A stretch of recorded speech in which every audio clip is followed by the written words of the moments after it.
La manifestation qui sera tenue demain par les politiciens sur la place du 13 mai pour une refondation soulève de nombreuses questions. Une action qui traduit une tentative d'ajourner la prochaine élection faite par des politiciens qui ont peur de faire face à une élection.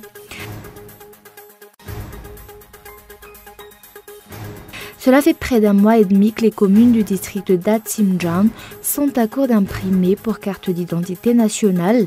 Ainsi, les demandes de carte d'identité nationale se cumulent selon un maire.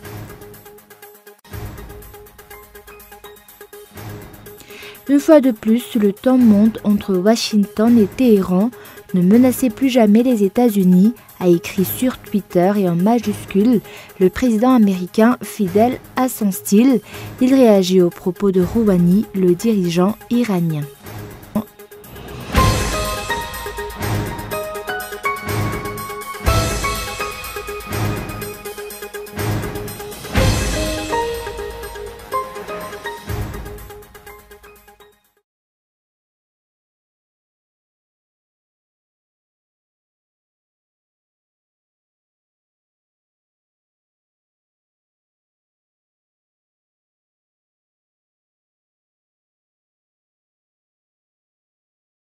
Lundi 23 juillet 2018, bonsoir à tous et bienvenue dans cette nouvelle édition du journal en version française sur Cool TV. À la une pour les établissements scolaires publics, la suspension des cours a été maintenue et pour cause, la plupart des enseignants ne cautionnent pas l'accord signé au palais de Mazouariv la semaine dernière. Les détails dans ce reportage de Mickaël Ramarla. Des établissements scolaires désertés, des classes vides, des portes fermées, c'est ce qui a été constaté aujourd'hui encore au niveau des EPP, des CEG et des lycées publics de la capitale. Les élèves sont arrivés sur place tôt ce matin, mais les enseignants n'ont toujours pas repris leur poste. C'était le cas par exemple au niveau de l'EPP et du CEG d'Intan Barnadjin, du lycée moderne Impeflou, du lycée Jean-Joseph Rabé-Hervél, du lycée Indoual, du lycée Jules Ferry et bien d'autres. Accompagnés des représentants des enseignants en province, les enseignants de la capitale ont continué de manifester dans l'enceinte du ministère de l'Éducation nationale.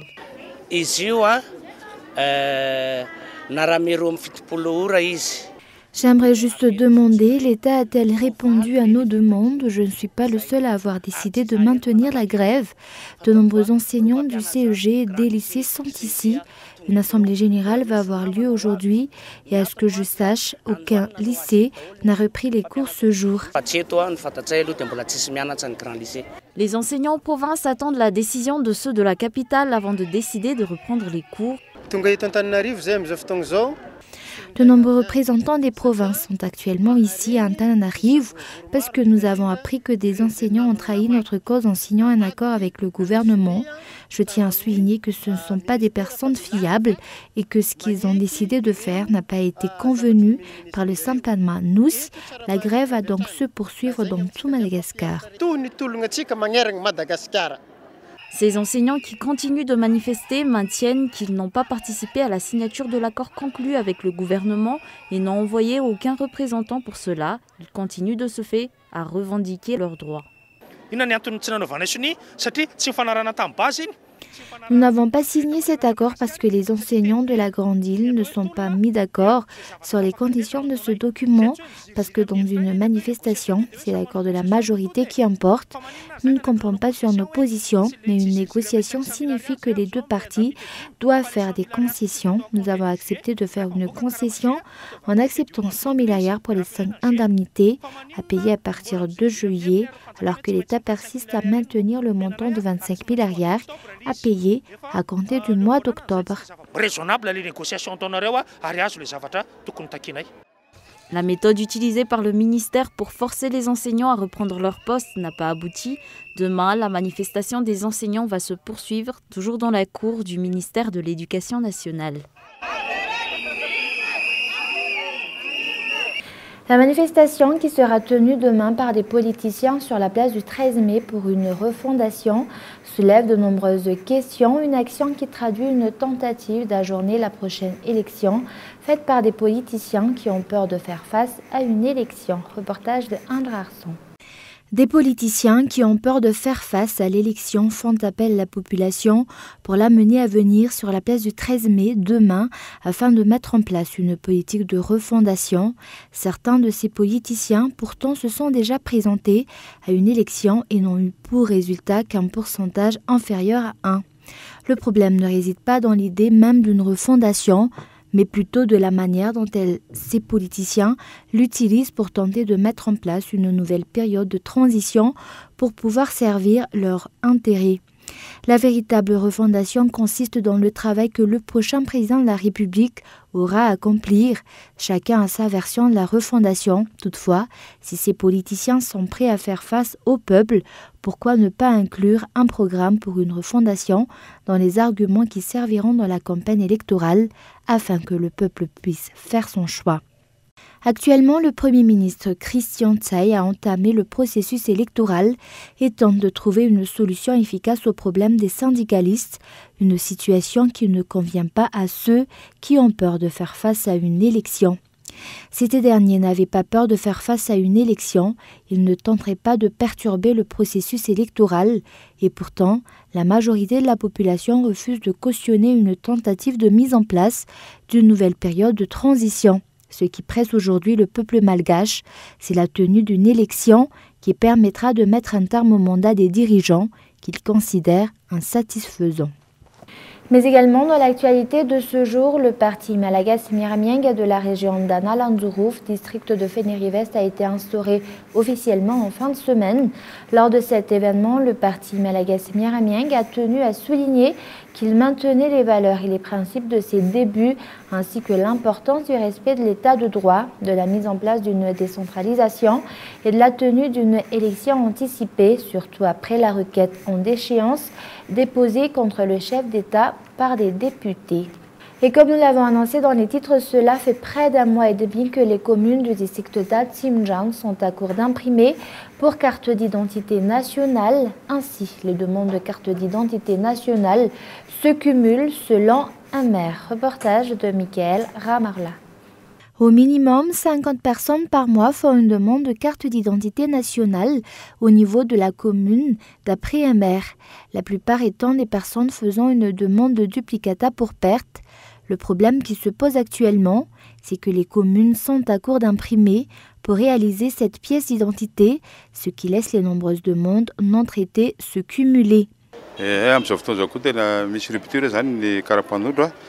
Il y a actuellement une rupture d'imprimé pour carte d'identité nationale et cela fait presque 2 mois. Nous ne mettons pas d'affichage pour cela, nous le faisons juste savoir aux personnes qui viennent faire une demande de CIN. Ces imprimés nous viennent des districts et c'est le ministère qui fournit les imprimés aux districts. Nous avons déjà fait une demande pour en obtenir. D'après les explications, c'est tout le district qui rencontre le même souci.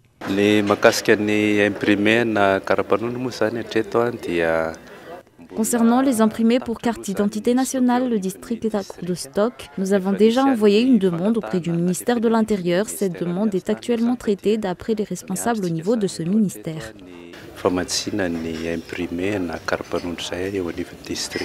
Le district d'Atsimjang doit approvisionner 26 communes en imprimés pour CIN.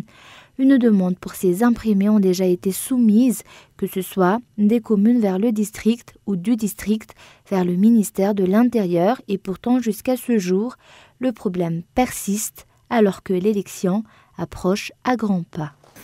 Et avant de passer aux actualités internationales, la population fait des efforts pour le développement de leurs communes respectives. Le mauvais état des infrastructures routières pose toutefois problème aux agriculteurs. Et pour la commune d'Antanetbe-Mahazaz, l'élevage de poules pondeuses constitue la principale source de revenus des habitants. Reportage. La commune d'Antanetbe-Mahazaz, située sur la route nationale numéro 4, à 9 km de Mahintz, fait partie des communes qui soutiennent l'amélioration de la condition de vie de ses habitants par le biais d'une aide offerte aux éleveurs. Cette commune est formée de 19 fouktangs et recense 15 000 habitants. Ces derniers vivent pour la plupart d'élevage de poules pondeuses. Ces éleveurs sont divisés en 3 catégories, notamment les grands éleveurs qui possèdent dans les 10 000 poules pondeuses, les éleveurs moyens qui élèvent 3 000 à 5 000 têtes et les petits éleveurs qui ont 50 à 1 000 poules. Actuellement, une poule pondeuse coûte près de 4 000 arrières. Cette commune produit dans les 200 000 œufs par jour et le prix d'un œuf est de 400 arrières d'après les explications du maire d'Antanetbe, Mahazaz.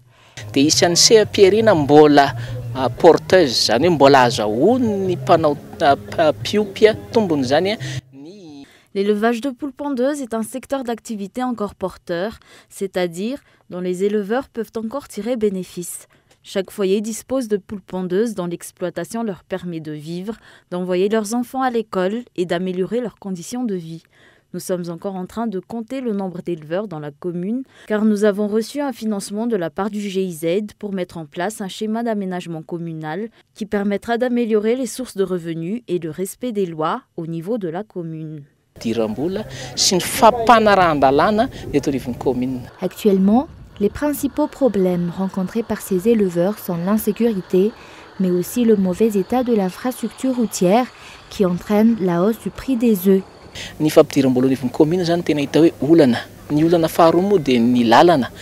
Un des problèmes majeurs de la commune, c'est le mauvais état de l'infrastructure routière. D'autre part, notre commune est victime de l'insécurité. Elle a souvent fait les frais d'attaques à main armée avec Kalachnikov et armes automatiques, mais actuellement, nous faisons des efforts pour lutter contre cette insécurité. Dans cette optique, un poste avancé a été construit à Antanetbe. Les œufs produits par les poules pondeuses de la commune d'Antanetbe Mahazaz sont distribués dans toute la grande île, mais principalement au sein de la capitale. Et place maintenant aux actualités internationales. Une fois de plus, le temps monte entre Washington et Téhéran.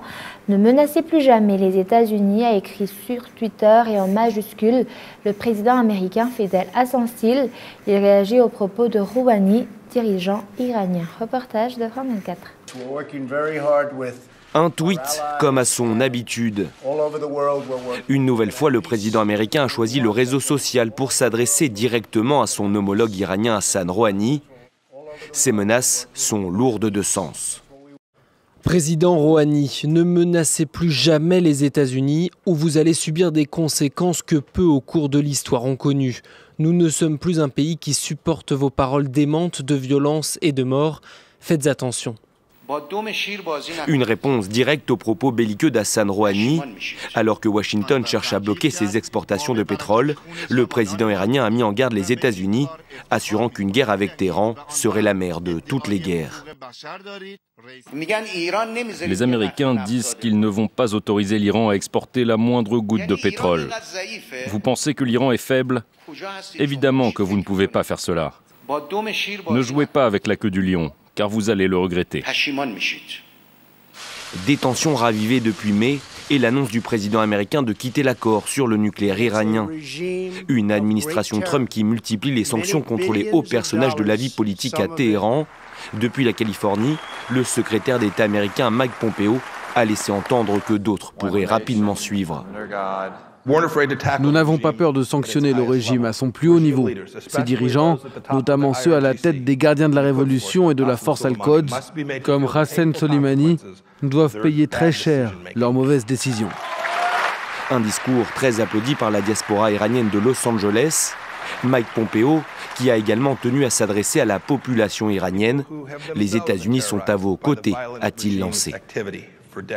Et toujours beaucoup de questions à Toronto, au Canada, après une fusillade qui a fait 3 morts et une dizaine de blessés.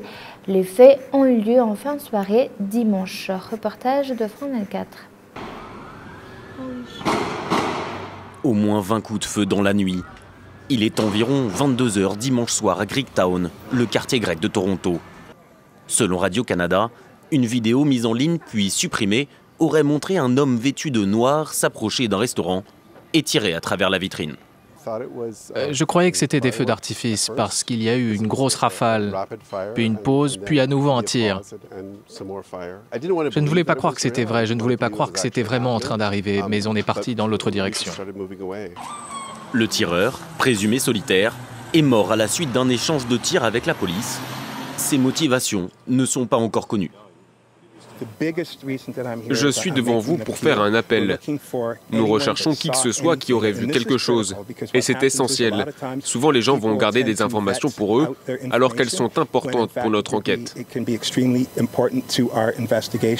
Derrière le drame de Greektown, le débat autour du port d'armes au Canada. À Toronto, les violences par arme à feu se multiplient, dues principalement aux gangs. En 2018, 220 fusillades ont déjà fait 27 morts.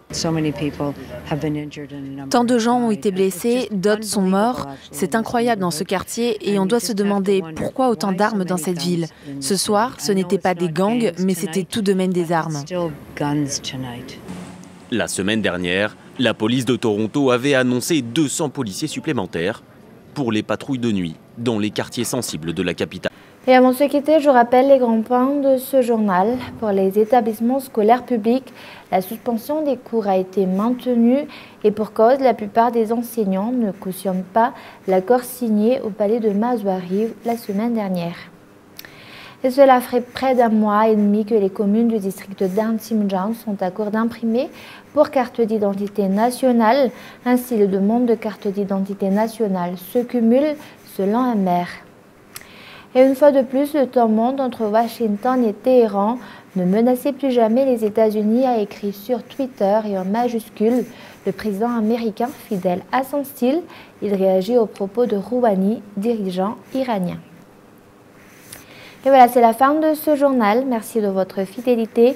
Au revoir et passez une excellente soirée en compagnie de Cool TV.